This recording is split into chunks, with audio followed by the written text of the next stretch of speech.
The morning sun peeked through the tall windows of the private terminal as Richard Wilson checked his watch for the third time in 5 minutes. His son, Alex, sat quietly beside him, headphones firmly in place, gently rocking back and forth while focusing intensely on a small blue stress ball in his hands. "Just 30 more minutes, buddy," Richard said softly, though he knew Alex wasn't listening. At 19, Alex had lived with severe autism and sensory processing disorder his entire life. He understood far more than most people gave him credit for, but busy, noisy places like airports could push him to the edge of what he could handle. Richard ran his tech company from home as much as possible. He had built his fortune developing software that helped businesses run more efficiently. But the real challenge of his life wasn't building a billion-dollar company. It was being a good father to Alex after his wife passed away when Alex was just 7. The two had developed their own language of sorts, a rhythm of life that worked for them both. But today, that rhythm was disrupted. The trip was necessary. A specialized treatment center across the country had shown promising results with young adults like Alex. The doctors there might help Alex gain more independence, something Richard wanted desperately for his son. But first, they had to get through this flight. "Mr. Wilson?" A young man in a crisp uniform approached. "Your plane is ready for boarding now." Richard nodded and gently touched Alex's shoulder, their signal that it was time to move. Alex's eyes flicked up briefly before returning to the blue ball, but he stood, his tall frame unfolding awkwardly as he continued rocking slightly. "Thank you for the private boarding," Richard said, guiding Alex toward the door that would lead them directly to the plane, bypassing the usual terminal chaos. "Of course, sir. We've prepared the cabin according to your instructions. The temperature is set at 68 degrees, and we've dimmed the lighting in your section." Richard had paid extra, a lot extra, for these accommodations, and for the privilege of boarding before anyone else. Money couldn't solve everything, but it could make some things easier. He felt a twinge of guilt about that. Most families dealing with similar challenges couldn't afford these privileges. It was why he had started a foundation to help families with special needs children, though that was small comfort at this moment. As they approached the jet bridge, Alex's pace slowed. Richard recognized the signs immediately. His son's breathing quickened, his rocking intensified, and his grip on the stress ball tightened until his knuckles turned white. "It's okay," Richard whispered. "Remember our practice? Just like we talked about with Dr. Chen." Alex didn't respond verbally. He rarely did, but he took a deep breath, something they'd been working on in therapy. One step forward, then another. Richard stayed close, his hand hovering near Alex's elbow without touching, ready to provide support if needed. The flight attendant at the door smiled warmly as they approached. "Good morning, Mr. Wilson and Alex. Welcome aboard. I'm Tricia, your lead flight attendant today." Richard appreciated that she addressed Alex directly, even though his son didn't look up or acknowledge her. Too many people spoke about Alex as if he weren't there, or as if he couldn't understand. "Thank you, Tricia. Alex might need some time to adjust before other passengers board. Take all the time you need. We won't begin general boarding for another 15 minutes." The first-class cabin was empty and peaceful. Richard guided Alex to his window seat, always the window seat, where Alex could look out at the clouds and sky without having to worry about people walking past him in the aisle. As Alex settled in, his rocking slowed slightly. Richard helped him arrange his things just so, headphones within easy reach, tablet charged and loaded with his favorite puzzles and calming videos, and the blue stress ball still clutched firmly in his hand. Then Richard took his own seat beside his son, creating a buffer between Alex and the rest of the cabin. "Water, sir?" Tricia offered, approaching quietly with 2 bottles on a small tray. "Yes, please." "Alex, would you like water?" Richard asked, even though he knew Alex wouldn't answer. He took both bottles anyway. "Thank you." As other passengers began to board, Richard felt the familiar tension rising in his chest.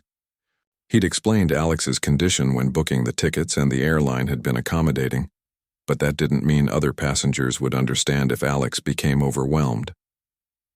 A businessman took the seat across the aisle, nodding politely before becoming absorbed in his phone. An elderly couple settled in a few rows ahead, the woman glancing back curiously at Alex, who was now focused on tracing patterns on the window with his finger. "Everything okay?" Richard asked softly. Alex continued his tracing, which Richard took as a good sign. Sometimes when Alex found something to focus on, he could block out the increasing noise and movement around him. The gentle hum of the plane's system seemed to soothe him, a consistent white noise that masked the more jarring sounds of luggage being stowed and people chatting. As the cabin filled, Richard kept a watchful eye on his son. So far, so good. Maybe they would make it through boarding without any issues. Richard allowed himself to hope, even as he mentally prepared for the possibility of a meltdown. He had medications if absolutely necessary, but he hated using them. They made Alex foggy and disconnected, which seemed cruel when Alex already struggled to connect with the world around him. "Ladies and gentlemen, welcome aboard Flight 2187 to Boston," came the captain's voice over the intercom. Alex flinched at the sudden sound, his finger pausing mid-trace. Richard held his breath, but after a moment Alex resumed his pattern, the pressure of his finger against the window increasing slightly. Tricia moved efficiently through the cabin, checking seat, belts, and overhead bins. When she reached them, she knelt slightly to be at eye level with the seated passengers. "How are we doing?" she asked quietly. "So far, so good," Richard replied. "Thank you for checking." "Of course. We'll be taking off shortly. The captain says we're looking at clear skies most of the way, though there might be some light turbulence, about 2 hours in when we pass over the mountains." Richard nodded, making a mental note. Turbulence could be tricky. The unpredictability of it sometimes upset Alex, though other times he seemed to enjoy the sensation, as if it were a ride at an amusement park. There was never any way to know which reaction they'd get. As the plane began to push back from the gate, Alex's hand moved from the window to Richard's arm, gripping it tightly. Richard covered his son's hand with his own. "We're just moving back. Now, buddy? Then we'll taxi to the runway and then up we go into the sky. Just like in the videos we watched, remember?" Alex's grip remained tight, but he didn't show other signs of distress. Richard counted that as a win. They had prepared for this trip for weeks, watching videos of airplanes taking off and landing, visiting a stationary training plane at a local aviation school, practicing with noise-canceling headphones in increasingly busy environments. The plane turned onto the runway, engines roaring as they prepared for takeoff. Alex's grip tightened further, and he began to rock more noticeably, but his breathing remained even. Richard continued to talk softly, a steady stream of reassurance that seemed to help anchor his son through the increasing noise and sensation. And then they were airborne, the ground falling away beneath them as the plane climbed steeply into the morning sky. Alex pressed his face to the window, his rocking slowing as he watched the world below grow smaller. His expression didn't change much. It rarely did. But Richard knew his son well enough to recognize the subtle signs of wonder and interest as the plane leveled off and the seatbelt sign dinged off. Richard felt some of the tension leave his own body. They had made it through boarding and takeoff without incident. Now there were just 5 hours of flight time to navigate before they reached their destination. "Drink, Alex?" Richard offered the water bottle, opening it first since the pressure changes sometimes made the caps difficult to manage. Alex took the bottle without looking away from the window, taking small sips as clouds drifted by outside. For now, at least, he seemed content. Richard allowed himself to breathe a little easier, though he knew from experience that situations could change quickly. Tricia appeared again with a warm washcloth on a small plate. "I thought Alex might like this for his hands," she said, setting it on Richard's tray table. Richard was touched by the thoughtfulness. "Thank you, that's very kind." As the flight settled into its rhythm, Richard watched his son's face, illuminated by the bright sunlight streaming through the window. In moments like this, when Alex was calm and engaged with the world in his own way, Richard could almost forget the challenges they faced daily. Almost, but not quite, because he knew what lay ahead. A strange city, new doctors, unfamiliar routines. And before all that, there were still hours of flight time to get through. For now, though, they were doing okay. Richard took out his tablet to review some notes on the treatment center, keeping one eye on Alex as the plane cruised high above the patchwork landscape of America. Whatever happened, they would face it together, just as they always had. 2 hours into the flight, the steady hum of the engines had lulled most passengers into a peaceful state. Some dozed beneath thin airline blankets, others watched movies on small screens, headphones blocking out the world around them.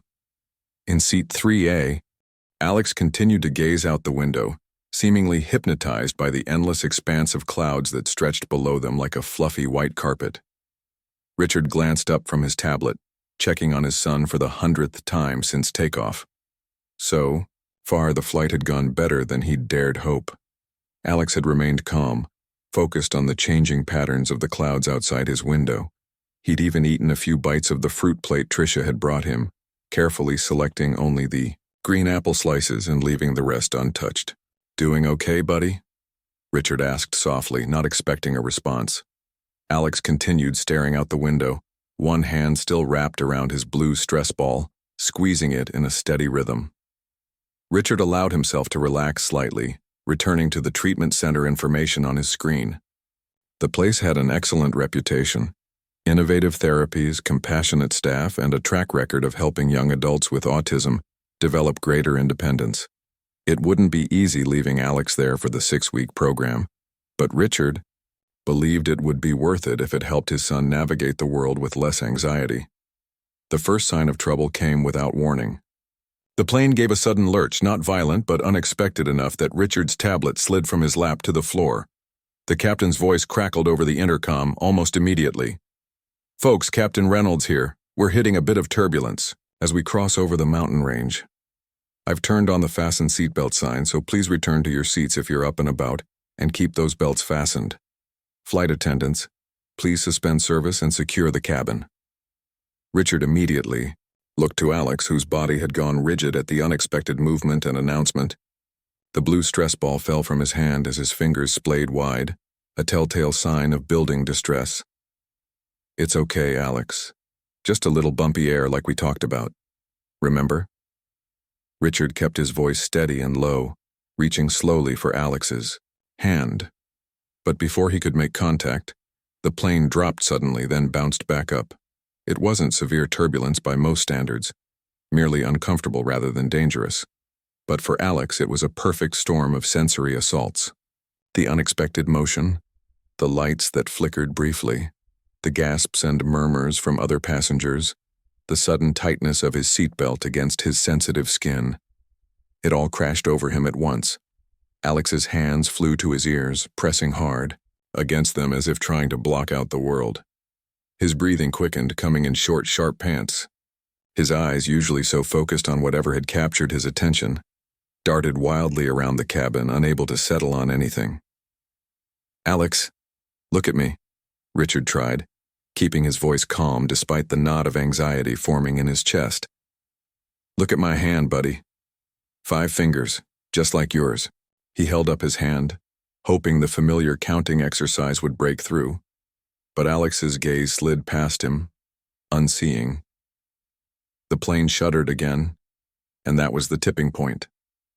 Alex's body, which had been tense and still just moments before, seemed to explode into motion. His arms flailed outward, knocking Richard's drink into his lap.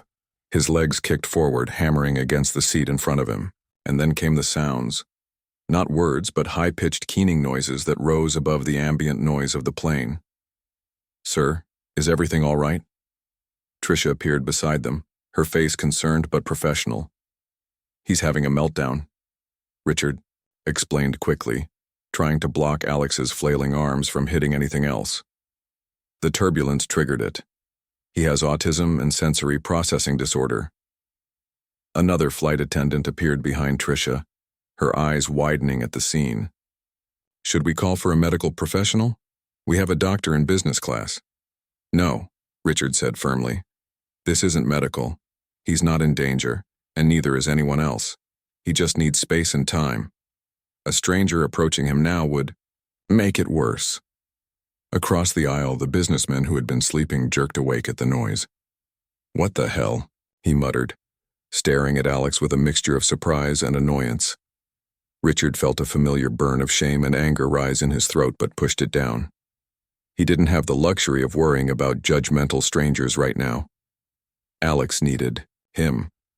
"Buddy, I'm right here," he said, managing to catch one of Alex's hands. "Squeeze my hand. Hard as you need to." Alex's fingers closed around Richard's with crushing force, his nails digging into skin. Richard welcomed the pain. It meant Alex was still somewhat connected to him, not completely lost in the overwhelming sensory storm. The businessman across the aisle made a show of putting in earbuds and turning away, but other passengers weren't as discreet. Heads poked up over seats. Whispers fluttered through the cabin. A child several rows back asked loudly, "Mommy, why is that big boy crying?" Each new sound, each movement, each pair of eyes turning their way seemed to ratchet up Alex's distress.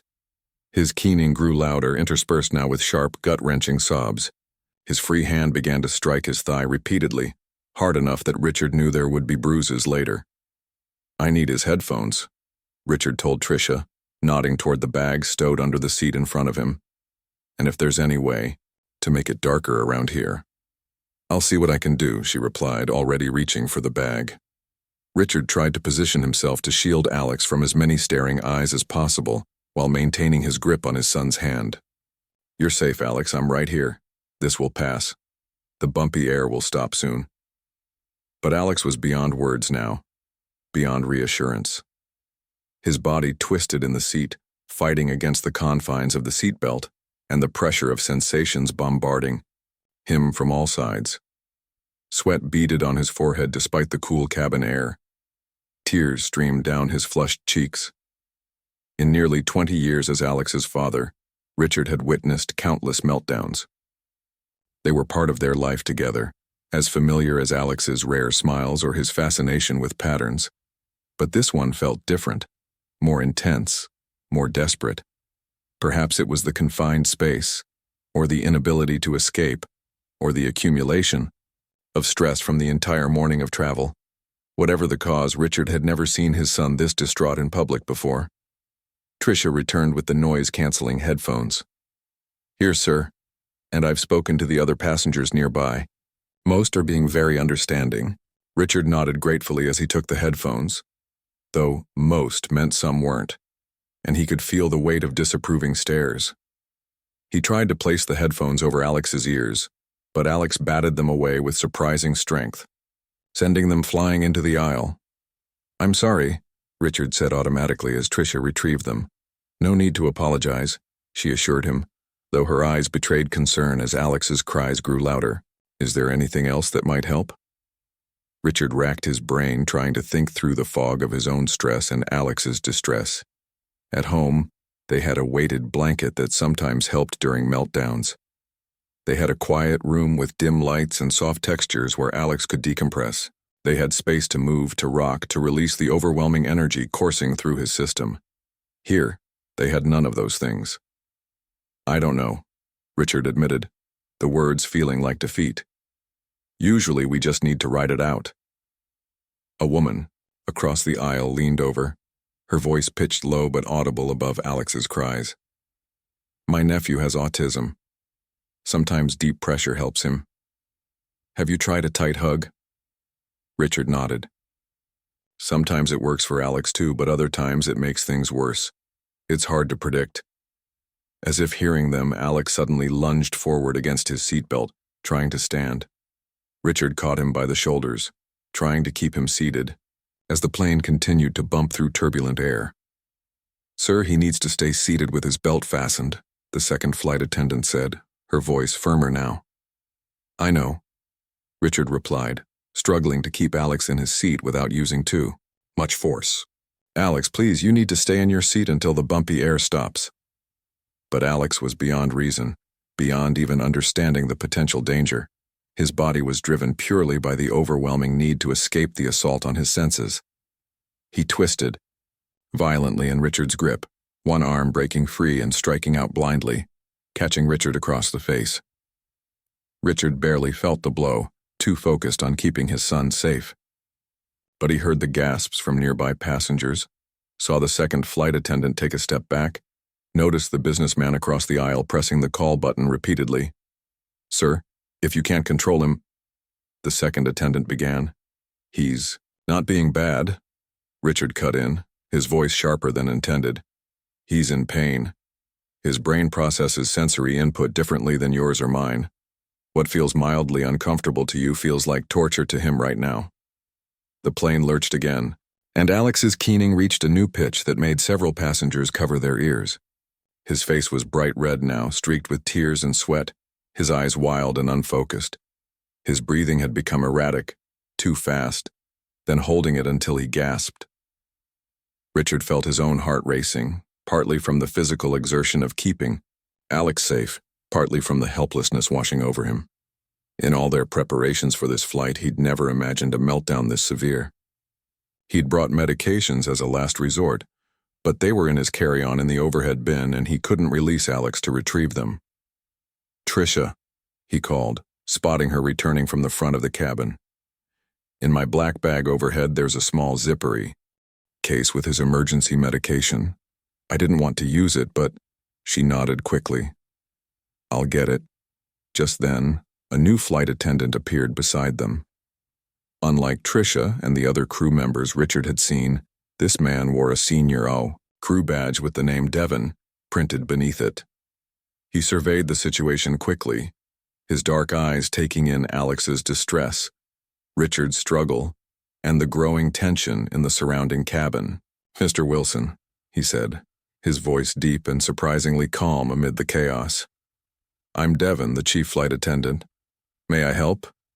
Before Richard could respond, Alex let out another heart-wrenching sob, his body continuing to fight against the confines of his seat. Devon didn't wait for permission. He knelt in the aisle beside them, his movements slow and deliberate, his presence somehow solid and reassuring in the turbulent space. "The captain says we'll be clear of this rough air in about 5 minutes, Devon said, his voice pitched just loud enough to be heard over Alex's cries but not so loud as to add to the sensory overload. "In the meantime, I think I might be able to help." Richard looked at the flight attendant with desperate hope. After 2 hours of smooth flying, followed by 15 minutes of complete meltdown, he was willing to try anything that might ease his son's suffering. "Please," was all he could manage to say as Alex continued to struggle against his hold. Devon's calm presence seemed almost out of place amid the chaos that had taken over the first-class cabin. The tall flight attendant assessed the situation, without a hint of judgment in his eyes, taking in the distressed young man, the desperate father, and the uncomfortable passengers watching the scene unfold. "First things first," Devon said, his voice steady and measured. "Let's give him a bit more space." He turned to address the passengers across the aisle. "Folks, would you mind switching to those empty seats near the front for a few minutes? Just until we get through this patch of turbulence." The businessman who had been shooting annoyed glances their way seemed relieved at the suggestion. He gathered his things quickly and moved, followed by the couple behind him. Devon had created a small buffer zone around Alex without making a scene. Tricia returned with the medication case Richard had requested. "Here you go, sir." Richard took it with a grateful nod, but hesitated. The medications would calm Alex, but they would also essentially shut him down for hours, leaving him groggy and disconnected from the world. It had always been a last resort, and looking at Devon's confident demeanor, Richard wondered if there might be another way. "Before we try medication," Devon said as if reading Richard's thoughts, "may I ask you a few questions about Alex?" "Yes, of course," Richard replied, still maintaining a gentle but firm hold on his son, whose movements had become slightly less frantic, but whose distressed sounds continued. "Does he respond better to firm pressure or light touch?" "Firm pressure, usually. Light touch can sometimes make things worse." Devon nodded. "Does he have any comfort objects besides the blue ball?" "He has a weighted blanket at home, but we couldn't bring it. It's too heavy for travel." "I understand. And what about his headphones? I see they're specialized ones." Noise canceling. They help block out overwhelming sounds, but he won't let me put them on him right now. Devon considered this information, his expression thoughtful. All right. With your permission, I'd like to try something. I've had some training in supporting passengers with special needs. Richard nodded, willing to try anything that might help. Please. Devon moved closer, positioning himself where Alex could see him if he chose to look. He didn't try to touch Alex immediately, instead speaking in a low, rhythmic voice. Alex, my name is Devon. I can see you're having a really hard time right now. The bumpy air is scary and uncomfortable. All these sounds and movements are too much all at once. Alex didn't acknowledge Devon directly, but his rocking slowed slightly as if some small part of him was listening. I'm going to count now, Alex, nice and slow. Sometimes counting helps when things feel too big and too loud. 1, 2, 3. Devon continued counting, his voice maintaining the same calm, steady rhythm. By the time he reached 10, Alex's frantic movements had subtly shifted. He was still rocking and making distressed sounds, but there was a different quality to it. Less chaotic, more rhythmic, as if he were starting to sync with Devon's counting. That's good, Alex. I'm going to count again, and this time we'll breathe together. Big breath in for 1, 2, 3, and an out for 1, 2, 3. Richard watched in amazement as Devon continued this simple exercise. Somehow, without touching Alex or forcing anything, he had managed to establish a tiny island of predictability in the storm of sensory chaos. Mr. Wilson, Devon said quietly, I notice Alex is rocking forward and back. That's a self-regulating behavior. Instead of trying to stop it, could we make it more comfortable for him? Yes, but how? I have an idea. Devon turned to Tricia, who had been hovering nearby. Could you bring me 3 of the emergency blankets from the supply closet? And see if the doctor in business class might have a pair of sunglasses we could borrow? As Tricia hurried away, Devon returned his attention to Alex, who was still rocking and making distressed sounds, though the intensity had leveled off somewhat. Alex, I'm going to show your dad how to help you rock more comfortably if that's okay. We won't hold you still. Sometimes moving helps your body feel better. Richard watched as Devon demonstrated with his own body how to synchronize with Alex's rocking, rather than resist it. Move with him, not against him, Devon explained. Like this. Richard tried to match the gentle, supportive movements Devon showed him. It felt strange at first, so different from his instinct to contain and restrict. But as he found the rhythm of Alex's rocking, he felt some of the tension in his son's body ease slightly. That's it, Devon encouraged. You're doing great, both of you. Tricia returned with the blankets and a pair of sunglasses. The doctor says we can keep these as long as needed, she said, handing over a pair of dark aviator sunglasses. Perfect, Devon said. Now Alex is overwhelmed by light, sound, and unpredictable motion. Let's address each one. He took the blankets and quickly folded 2 of them into thick rectangles. These aren't as heavy as a weighted blanket, but if we layer them, he placed them gently across Alex's lap. The pressure might help. Richard was impressed by Devon's knowledge and quick thinking. Where did you learn all this? Devon continued his methodical efforts to help Alex as he answered. I have a younger brother with similar challenges. Before I became a flight attendant, I worked as a support aide in a program for young adults with sensory processing issues. He carefully draped the 3rd blanket over the back of Alex's seat and the empty seat beside him, creating a makeshift canopy that partially blocked the overhead lights. Would you like to try the sunglasses, Alex? Devon asked, holding them where Alex could see them. They might make the lights less bright.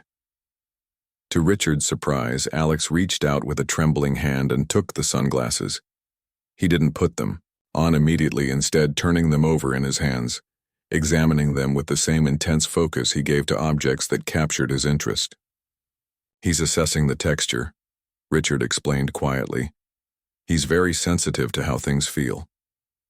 Take all the time you need, Alex, Devon said, as if it were perfectly normal to carefully inspect sunglasses while having a meltdown on an airplane. The plane hit another patch of turbulence, though milder than before. Alex tensed immediately, but Devon resumed his counting before the distress could escalate again. 1, 2, 3. The bumpy air is just the plane moving through clouds, like driving over a bumpy road. It will smooth out soon. 4, 5, 6.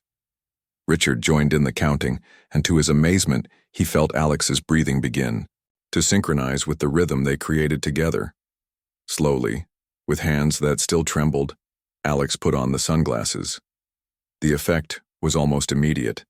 Some of the tension left his face as the tinted lenses reduced the visual input bombarding his sensitive system.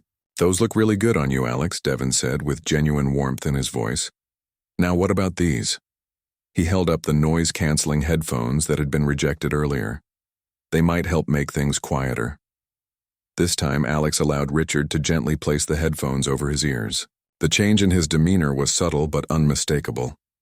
With the visual input dimmed by the sunglasses, the auditory input muffled by the headphones, and the gentle pressure of the folded blankets providing proprioceptive feedback, Alex's nervous system began to find its equilibrium again.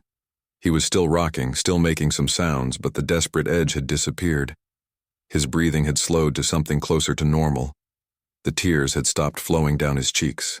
"The captain has turned off the fasten seatbelt sign," came the announcement, though Alex couldn't hear it through his headphones. "We have now cleared the area of turbulence and expect smooth flying for the remainder of our journey." Devon nodded with satisfaction. "Perfect timing. The smooth air will help too." He looked at Richard. "How are you doing? This must be incredibly stressful for you as well." The question caught Richard off guard. People rarely asked how he was doing in these situations, focusing instead on Alex or more often on their own discomfort with the disruption. "I'm better now," Richard admitted. "Ted, thank you doesn't begin to cover it." Devon shook his head. "No need for thanks. This is part of my job, making sure all our passengers are comfortable and safe, including Alex, and including you." Richard felt an unexpected lump form in his throat. There was something about being seen, truly seen, as a struggling parent that broke through the careful composure he usually maintained. "Most people don't understand," he said quietly. "They see a meltdown and think it's a tantrum or bad behavior. They don't realize Alex isn't choosing this. If anything, he's suffering more than anyone else in this situation." Devon nodded, his expression thoughtful. People fear what they don't understand, and they often don't take the time to understand. He glanced around at the other passengers, some of whom were still watching curiously. "Education helps, exposure helps. That's why I requested special training in supporting passengers with hidden disabilities." "The airline offers that kind of training?" Richard asked, surprised. "They do now," Devon said with a small smile. "They didn't when I first started 15 years ago. I pushed for it after a similar situation with a young passenger having a meltdown. The crew at the time didn't know how to help, and I promised myself I'd learn so I could do better next time." As they spoke, Alex had continued to rock gently, his fingers now playing with the edge of one of the blankets, tracing its hem back and forth in a repetitive motion that seemed to soothe him. "He's self-regulating," Devon observed. "Finding his way back to calm, that's excellent." "How can you tell the difference?" Tricia asked, who had returned to check on the situation. "Between when he needs help and when he's calming himself down?" Devon's answer was thoughtful. "It's in the quality of the movement. Before, his rocking was frantic, almost desperate. Now it's rhythmic, controlled. His body is finding its own medicine in a way." Richard nodded in agreement. "That's exactly right. I've never heard someone else describe it so accurately." Devon turned to Tricia. "Could you bring some cold water for Alex and Mr. Wilson? And maybe a warm towel for Alex's hands?" The contrast of temperatures can sometimes help with sensory regulation. "Right away," she replied, clearly taking mental notes of Devon's techniques. As Tricia left, Devon turned back to Richard. "May I ask what prompted this trip? Are you heading somewhere for Alex's care?" Richard explained briefly about the specialized treatment center and their 6-week program focused on developing independence and coping skills for young adults with autism. "That sounds like an excellent program," Devon said. "My brother benefited enormously from something similar when he was about Alex's age. It was hard at first. Change is always difficult. but the skills he gained made such a difference in his quality of life. Hope flickered in Richard's chest at Devon's words. That's what I want for Alex. A life where he can navigate the world without so much pain and fear. Where he has tools to manage when things get overwhelming. It's a good goal, Devon agreed. And from what I can see, Alex already has one huge advantage on his side. What's that? A father who understands him and fights for him, Devon said simply. That matters more than any therapy or program. Richard felt that unexpected lump return to his throat. He blinked rapidly, turning his attention back to Alex, who had begun to look around the cabin again, his movements calm and deliberate behind the dark sunglasses. Tricia returned with the water and warm towel Devon had requested. Here you go. Is there anything else I can bring? I think we're doing much better now, Devon replied, glancing at Richard for confirmation. Richard nodded. Yes, much better, thank you both. Devon offered the warm towel to Alex, holding it where he could see it. Alex, would you like this for your hands? It's warm and soft. To Richard's surprise, Alex reached out and took the towel immediately, bringing it to his face rather than his hands, pressing the warmth against his cheek. It was a self-directed action, a choice Alex was making for his own comfort. After the helplessness of the meltdown, seeing his son make this small decision for himself felt like a victory. He's coming back to himself, Richard said softly. Devon nodded. I'll give you two some space now. If you need anything at all, just press the call button. I'll be checking in regularly. As Devon stood to leave, Richard reached out and caught his arm. Wait. I want you to know how extraordinary what you just did was. Most people, even many professionals, wouldn't have known how to help like that. Devon's smile was genuine. I'm just glad it worked. Every person is different, and what helps one person might not help another. We got lucky that some of the strategies I know worked for Alex. It wasn't luck, Richard said firmly. It was knowledge, compassion, and respect. You saw Alex as a person in pain, not a problem to be managed. That's what everyone deserves, Devon replied simply. I'll be back to check on you both soon. As Devon moved away down the aisle, Richard turned his attention fully back to his son. Alex had settled into a calmer state now, his body relaxed against the seat, his fingers methodically smoothing the warm towel against his cheek in a rhythmic pattern. You did so well, buddy, Richard said softly, knowing that even through the headphones, Alex might sense the pride and love in his voice. So well. For the first time since the turbulence had begun, Alex turned his head and looked directly at his father. The eye contact was brief, just a flicker, but in that moment Richard saw something that made his heart skip a beat. There, behind the dark lenses of the borrowed sunglasses, were tears gathering in his son's eyes. Not tears of distress or fear, but something else entirely. Something Richard had rarely seen from his son, especially in situations like this. It was recognition, connection, perhaps even gratitude. The tears gathering in Alex's eyes caught Richard completely off guard. In nearly 20 years as Alex's father, he could count on one hand the number of times he had seen his son cry from emotion rather than sensory overload. Alex's autism affected how he expressed feelings, not because he didn't have them, but because the pathways between feeling and expression followed different routes than they did for most people. This moment felt significant in a way Richard couldn't quite articulate. He remained perfectly still, afraid that any movement might break this fragile connection. Alex blinked slowly behind the sunglasses, a single tear escaping to trace a path down his cheek. His gaze didn't waver from his father's face, another rarity. Usually Alex's eye contact was fleeting, a momentary connection before the intensity became too much. But now he seemed to be truly seeing Richard, acknowledging him in a way that transcended their usual communication. Richard felt his own eyes growing damp. He wanted to say something meaningful, something that captured the significance of this moment, but words failed him. Instead, he simply placed his open hand on the U, armrest between them, palm up, an invitation, not a demand. For several heartbeats, nothing happened. Then slowly, deliberately, Alex lifted his hand from the warm towel and placed it in his father's. His grip was gentle, nothing like the desperate clutching during his meltdown. This touch was intentional, chosen. A small sound escaped Richard's throat, half laugh, half sob.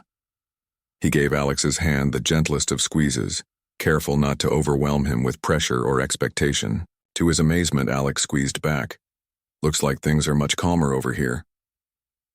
Richard looked up to see Devon returning, carrying a small fabric bag. He quickly wiped his eyes with his free hand, not wanting to let go of Alex's. "Yes," Richard managed, his voice slightly hoarse with emotion. "Much better." Devon seemed to sense the weight of the moment he had interrupted. He lowered his voice to a near whisper. "I'll come back in a bit." "No, it's okay," Richard said. "Please stay. You're part of this." Devon tilted his head questioningly, but accepted the invitation, taking a seat across the aisle that had been vacated earlier. Part of what? Richard glanced down at his hand, still joined with Alex's. Something extraordinary is happening. Alex is connecting, in a way he rarely does, especially after a meltdown. Usually he withdraws completely. Devon followed Richard's gaze to their clasped hands and nodded with understanding. "That's wonderful. After such an intense experience, most people would shut down to recover. The fact that he's reaching out instead, I think it's because of you," Richard said simply. "How you helped him. You didn't just calm him down. You gave him back his dignity." Devon shook his head modestly. "I just offered some tools. Alex did the hard work of using them." As they spoke quietly, Alex continued to hold his father's hand. His gaze had shifted back to the window, but the connection remained in that physical touch, a bridge between their worlds. "I brought something that might help for the rest of the flight," Devon said, lifting the fabric bag he had brought. "It's a sensory kit we've started carrying on some flights. It's still a pilot program, but I think Alex might find some of the items helpful." He unzipped the bag and carefully laid out its contents on the empty seat beside him. "There's a weighted lap pad, not as heavy as a proper weighted blanket, but it provides some deep pressure. These are noise-reducing earplugs that might be more comfortable than the headphones for a longer period. And these cards have simple breathing exercises with visual cues." Richard stared at the items in surprise. "The airline provides all this?" Devon nodded. "Like I said, it's a new program. We're one of the first crews to carry these kits. The idea is to make air travel more accessible for everyone, including passengers with sensory sensitivities." "That's incredible," Richard said, genuinely moved. "Most businesses treat people like Alex as inconveniences, not as customers with specific needs." "Things are changing," Devon replied. "Slowly, but they are. My brother helped me see how many barriers exist for people with sensory processing differences. Small accommodations can make such a huge difference." Alex had noticed the items Devon was showing and was watching with interest, though he continued to hold his father's hand. Devon picked up what looked like a small piece of textured rubber. "This is a chew pendant. Some people find the oral, sensory input calming. And this." He held up a small plastic cube covered with different tactile surfaces, buttons, and switches. "Is a fidget cube. It provides various types of sensory feedback." Without being prompted, Devon placed the fidget cube on the armrest near Alex's free hand, not pushing it on him but making it available if he wanted it. After a moment's hesitation, Alex reached for it, his fingers immediately beginning to explore its different surfaces. "He likes textures," Richard explained, watching as Alex methodically investigated each side of the cube. "Certain materials and patterns can hold his attention for hours." Devon nodded. "That's common. The brain is seeking specific types of sensory input. It's a way of organizing and processing information about the world." As they talked, Alex released his father's hand to better manipulate the fidget cube with both of his own. Rather than feeling disappointed at the lost connection, Richard felt a surge of pride watching his son engage curiously with something new. After the storm of the meltdown, this return to his natural inquisitiveness was beautiful to witness. Would it be okay if I check his blood pressure? Devon asked. It's standard procedure after any significant incident on board. Richard hesitated. He might not let you touch him. We can try. If he shows any signs of distress, I'll stop immediately. Richard nodded his agreement, and Devon retrieved a small blood pressure monitor from his medical kit. He approached slowly, narrating each movement before he made it. Alex, I'd like to check your blood pressure. That means I'll put this cuff around your arm. It will squeeze for a moment, then release. It doesn't hurt, but it feels tight. May I try? To Richard's surprise, Alex extended his arm slightly, not making eye contact, but clearly responding to Devon's request. Moving with gentle efficiency, Devon wrapped the cuff around Alex's upper arm and pressed the button to start the reading. That's it, Devon said calmly as the cuff inflated. You're doing great, Alex. When the reading was complete, Devon removed the cuff with the same careful movements. Perfect, everything looks normal. Thank you for letting me do that, Alex. There was something almost magical about the way Devon interacted with Alex. The perfect balance of respect, clear communication, and space. He didn't talk down to him or treat him like a child, but he also didn't overload him with complex social expectations. You're really good at this, Richard observed. Devon smiled. Practice helps, but mostly it's about remembering that behind any behavior is a person trying to communicate something. Sometimes we just need to listen differently. Tricia appeared, at Devon's side. We'll be starting our meal service soon. I wanted to check if Alex has any dietary preferences or restrictions. Before Richard could answer, Devon spoke up. Actually, I noticed earlier that Alex selected only the green apple slices from his fruit plate. It might be worth asking if there are specific foods he prefers. Richard looked at Devon with newfound appreciation. Most people wouldn't have noticed such a detail, especially during a crisis. You're right. Alex has very specific food preferences. He eats plain pasta with butter, chicken without any sauce, green apples, and plain bread. No mixed textures, nothing with strong smells. Tricia nodded, taking notes. I'll see what we can do to accommodate that. Would it be better to serve his meal first before the cabin fills with food smells from other meals? Yes, that would be helpful. Richard confirmed, impressed by the thoughtful question. As Tricia left to arrange the meal, Devon turned back to Richard. Does Alex use any communication devices or systems? Pictures, tablet, sign language? He has a tablet with a communication app, but it's in his backpack. We don't usually need it for simple interactions. His receptive language is quite good. He understands most of what's said to him even when he doesn't respond verbally. Devon nodded. Would it be helpful to have the tablet now? Sometimes after a meltdown, having a familiar communication system can be reassuring. Richard considered this. You know, it might be. His backpack is under the seat in front of him. Devon retrieved the backpack and handed it to Richard, who extracted a tablet in a heavy-duty case. He powered it on and opened a communication app with a grid of icons. Alex, do you want your tablet? Richard asked, holding it where his son could see it. Alex's hands paused on the fidget cube. He looked at the tablet, then set the cube down, deliberately on his lap, and reached for the familiar device. His movements were steady now, the trembling from earlier completely gone. He navigated to a screen with emotion icons and, after a moment's consideration, pressed one labeled Better. That's great, buddy, Richard said, his voice thick with emotion again. I'm so glad you're feeling better. Alex pressed another icon. Thank you.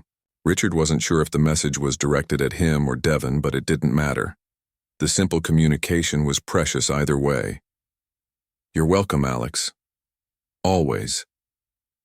Devon watched this exchange with a soft smile. I should check on other passengers, but I'll be back soon. Is there anything else you need right now? Richard shook his head.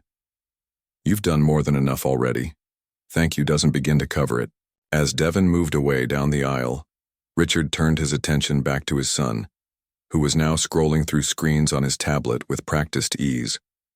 The transformation from just 30 minutes ago was remarkable. The young man who had been overwhelmed to the point of physical distress was now calm, engaged and communicating in his own way. Tricia returned with a tray containing exactly what Richard had requested: plain pasta with butter, plain bread, and sliced green apples, all arranged so they didn't touch each other on the plate. "Here you go, Alex," she said, setting the tray carefully on his table. "Would you like some water with your meal?" Alex didn't look up from his tablet, but he reached out and tapped the water icon on his screen. "Yes, please," Richard translated, though the meaning was clear enough. "Right away," Tricia replied, treating the electronic response with the same respect she would give to a verbal one. As she walked away, Richard felt a swell of gratitude for the crew who had turned what could have been a traumatic experience into something quite different, something almost transformative. Alex set his tablet aside and began to eat methodically, one food at a time, starting with the pasta. He had removed the sunglasses but kept the headphones on, creating a controlled sensory environment that allowed him to function comfortably in the cabin. "Is it good?" Richard asked, knowing he might not get a verbal response. To his surprise, Alex nodded slightly, a small gesture but a direct acknowledgement of the question. Another connection. As the flight continued, Richard noticed something shifting in the cabin around them. The passengers who had moved away during Alex's meltdown had not returned to their original seats, giving them continued space. But the awkward stares and whispers had been replaced by something else, a quieter, more thoughtful awareness. An elderly woman passing by on her way to the lavatory paused briefly. "Your son seems to be feeling better," she said kindly. "My grandson is on the spectrum too. It can be challenging, but they see the world in such special ways." Richard was touched by the understanding comment. "Thank you. Yes, he is feeling much better." A younger man across the aisle leaned over after the woman had passed.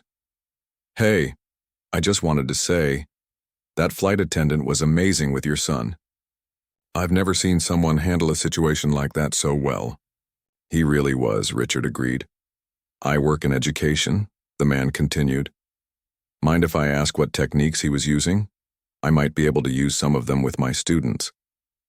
Richard found himself engaged in a brief but meaningful conversation about sensory regulation strategies, pressure therapy, and the importance of creating predictability during overwhelming situations.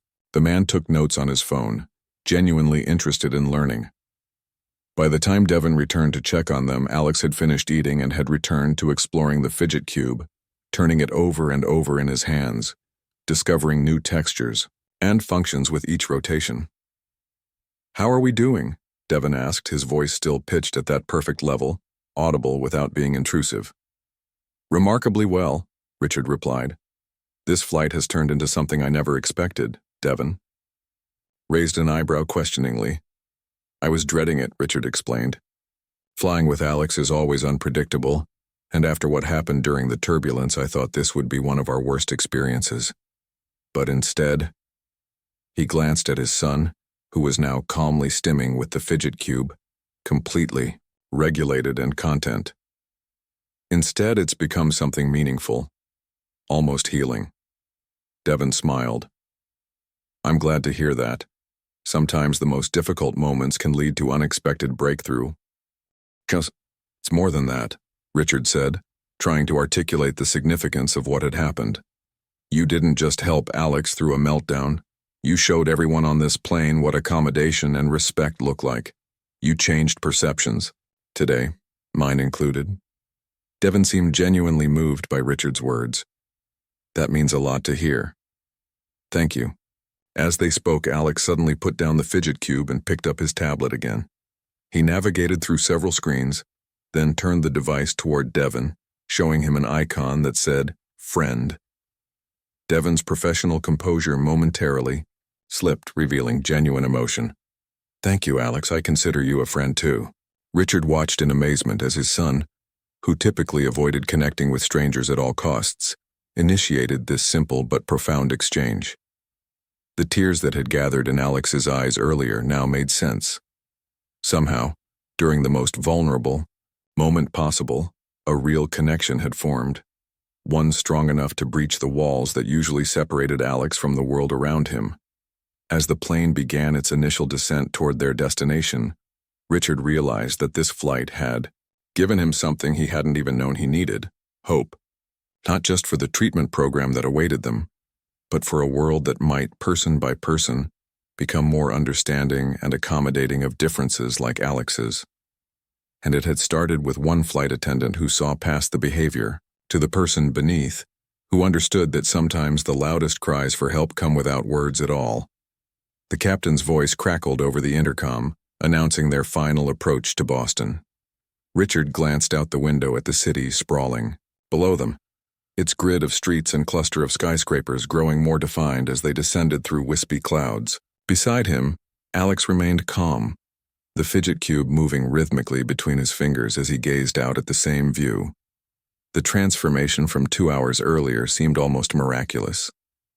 The young man who had been overwhelmed to the point of physical distress now sat quietly, regulated and present in a way Richard rarely saw in unfamiliar environments. The borrowed sunglasses rested on the tray table, no longer needed. The headphones remained in place, creating a buffer against the cabin noise, but Alex's body language was open and relaxed. "We'll be landing in about 15 minutes, Devon said, stopping by their seats during his final cabin check. "How are you both doing?" "Ready for landing," Richard replied with a genuine smile. "Alex does well with landings, actually. He enjoys the sensation." Devon nodded. "That makes sense. The steady pressure during descent can be very regulating for the nervous system, like a gentle, full-body hug." As Devon moved on to check other passengers, Richard found himself reflecting on everything that had happened since the turbulence hit. What could have been a traumatic experience for Alex, for himself, for everyone on the plane, had somehow transformed into something profound. "Excuse me." Richard looked up to see Tricia standing in the aisle beside them. "I wanted to give you this before we land," she said, handing him a business card. "It's Devon's contact information. He said you might want to stay in touch." Richard accepted the card, turning it over in his hands. It was simple and professional.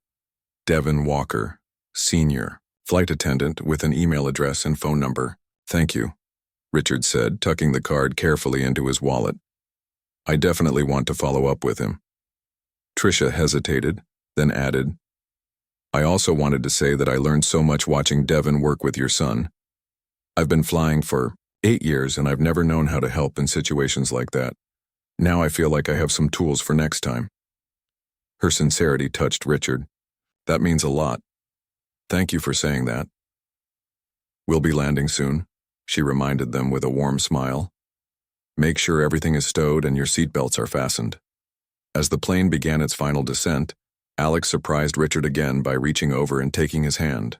This simple gesture, his son initiating physical contact twice in one day, was so rare that Richard felt his throat tighten with emotion. The landing was smooth, the plane touching down with barely a bump before decelerating along the runway. Alex squeezed Richard's hand as the reverse thrusters engaged, producing a loud roar that penetrated even through the noise-canceling headphones. But there was no distress in the pressure of his fingers, only excitement. When the plane finally came to a stop at the gate, the cabin filled with the familiar sounds of seatbelts unclicking and overhead bins opening as passengers prepared to disembark. Richard remained seated, knowing from experience that waiting for most other passengers to leave first would make their exit less stressful for Alex. Devon appeared beside them once more, now wearing his coat and carrying a small duffel. "Back. I wanted to say goodbye before you leave. It was truly an honor to meet you both." "You're not working the return flight?" Richard asked, surprised by the disappointment he felt. Devon shook his head. "I'm based here in Boston. This is home for me." "What a coincidence," Richard remarked. "We'll be here for 6 weeks while Alex attends the treatment program." Something flickered in Devon's eyes. Interest, perhaps. "The Brattle Center by any chance?" Richard nodded, surprised. "Yes, how? Did you know?" "My brother went through their program 3 years ago," Devon explained. "It changed his life. That's actually part of why I pushed for the sensory kits on our flights. I saw firsthand what a difference the right accommodations can make. The coincidence seemed too perfect to be mere chance." "Your brother, He's doing well now? Devin's face lit up with a proud smile.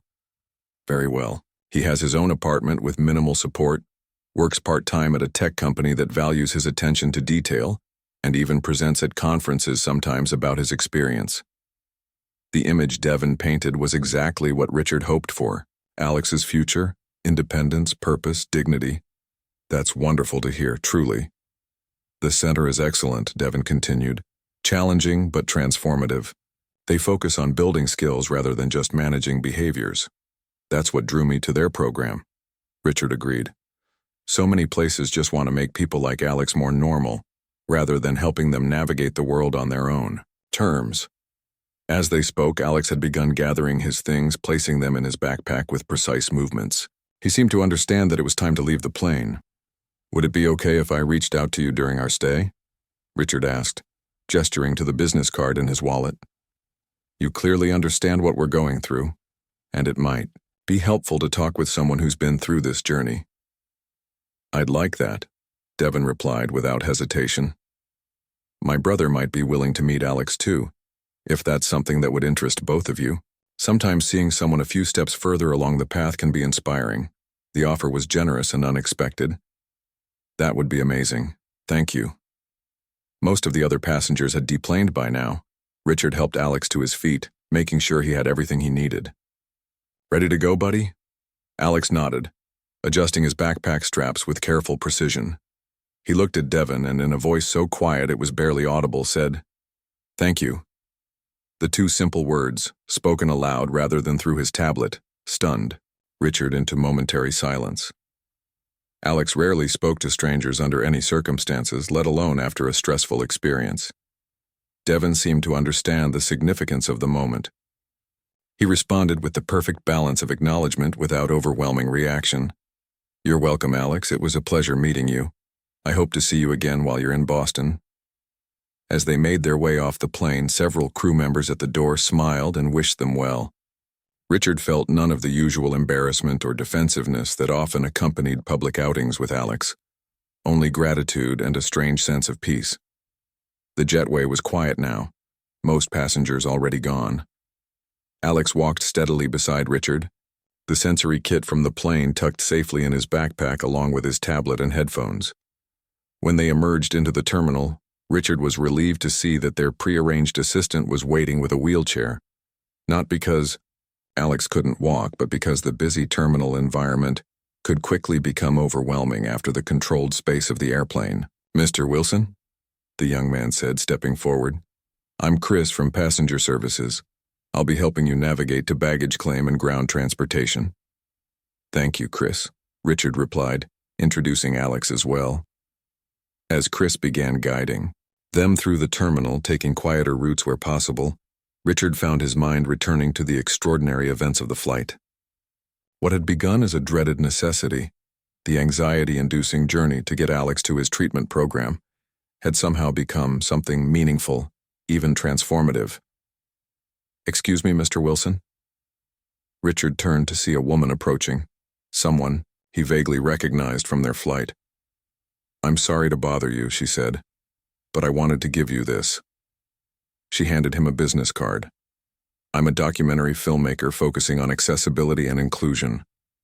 What I witnessed on our flight, today, how that flight attendant worked with your son and how you advocated for him, it was remarkable. I'd love to talk with you sometime about possibly including your story in a project I'm developing about hidden disabilities. Richard accepted the card, surprised by the request. That's an interesting proposition. I'd need to think about it carefully. Alex's privacy is very important to me. Of course, the woman replied. Take all the time you need. My contact information is on the card. And thank you. Watching how that situation was handled taught me a lot about compassion and accommodation. As the woman walked away, Richard tucked her card alongside Devin's in his wallet. Two unexpected connections from a single flight. Something was shifting, not just for Alex, but perhaps in the wider world as well. They reached baggage claim where their luggage was already waiting on the carousel. As Chris helped load their bags onto a cart, Richard's phone chimed with a notification. It was a message from Dr. Patel, the director of the treatment center. Mr. Wilson, just checking that you and Alex arrived safely. We're looking forward to welcoming you both tomorrow morning for orientation. How was your journey? Richard began typing a response, then paused, unsure how to capture the complexity of what had happened in a simple text message. Finally, he wrote, "We arrived safely. The journey was unexpectedly meaningful. Alex connected with a flight attendant who helped him through a difficult moment. He even spoke to thank him afterward. I feel hopeful." Dr. Patel's response came quickly. "That's wonderful to hear. Those moments of connection are precious. Looking forward to building on that tomorrow. Rest well tonight." Outside the terminal, their pre-arranged car was waiting. As the driver loaded their luggage, Richard helped Alex settle into the back seat, making sure he had his fidget cube and tablet within easy reach. "We're going to the hotel now," Richard explained, though he knew Alex had memorized their itinerary days ago. "Tomorrow we'll visit the center and meet your new teachers." Alex nodded, his fingers moving rhythmically over the cube's surfaces. He seemed tired but regulated, processing the day's events in his own way. As the car pulled away from the curb, Richard gazed out at the Boston skyline emerging in the distance. The city would be their home for the next 6 weeks, a place of new challenges and, hopefully, growth for both of them. His phone chimed again. This time it was an email from his assistant, Lisa, who managed both his business affairs and their household while they were away. "Hope you and Alex arrived safely. The foundation board is asking about the next meeting agenda. Any new initiatives you want to discuss?" Richard stared at the message, an idea forming in his mind. The Richard Wilson Foundation had already funded various programs for families affected by autism and sensory processing disorders, but perhaps there was an opportunity here for something more targeted, more impactful. He began typing a reply. "Lisa, please add this to the agenda. I want to discuss launching a training program for airline crews on supporting passengers with hidden disabilities. I met someone today who might be the perfect person to help develop it. We'll explain more later." As he sent the message, Richard glanced at Alex, who had taken out his tablet and was scrolling through photos of the treatment center, preparing himself for tomorrow in his own methodical way. "What do you think, buddy?" Richard asked softly. "Should we try to help make flying easier for other people like you?" Alex didn't look up from his tablet, but after a moment, he reached over and tapped the screen a few times, navigating to his communication app.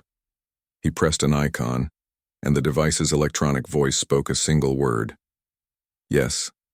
The simplicity of the response belied its significance.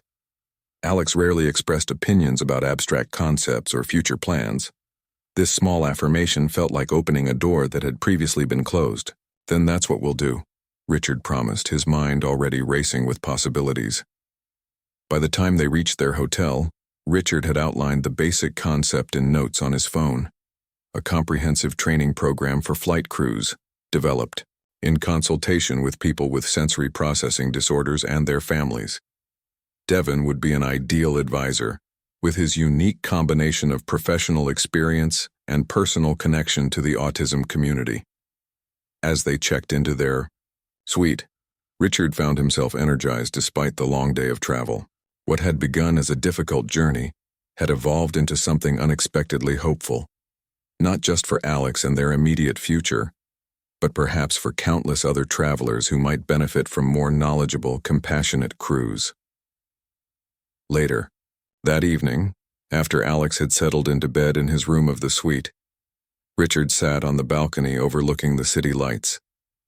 He took out his phone and composed a message to the number on Devin's card. "Devin, it's Richard Wilson from today's flight. I want to thank you again for your extraordinary help with Alex. I'm also reaching out because I have an idea I'd like to discuss with you about training more flight crews to do what you did today. My foundation might be able to fund it. Would you be interested in talking further? Perhaps over coffee sometime this week?" He hesitated before sending it, wondering if it was too forward, too soon, but something about today's experience had created a sense of urgency, a feeling that this connection was too important to let slip away. Richard pressed send, then leaned back in his chair, gazing up at the stars barely visible above the city. Lights. Whatever happened next, with the treatment program, with this new project idea, with the unexpected connections formed today, he felt, for the first time in years, a profound sense of possibility. In the room behind him, he could hear Alex's soft, rhythmic movements as he settled into sleep in the unfamiliar room. Tomorrow would bring new challenges, but today had shown them both that challenges could sometimes lead to unexpected gifts. The flight that Richard had dreaded, the meltdown that had seemed like their worst nightmare, had somehow become a turning point, a moment when walls came down, connections formed, and new possibilities emerged. His phone chimed with a response from Devon. "I would be honored to discuss this with you. What you're proposing could make a real difference. Coffee sounds perfect. How about Wednesday morning? And thank you for reaching out. Meeting you and Alex was the highlight of my day too." Richard smiled as he typed his reply, confirming the meeting. As he set his phone aside and took one last look at the glittering city below, he felt certain that this was just the beginning of something important. Sometimes the most difficult journeys led to the most unexpected destinations. And sometimes when you least expected it, you found exactly the right person to help show you the way.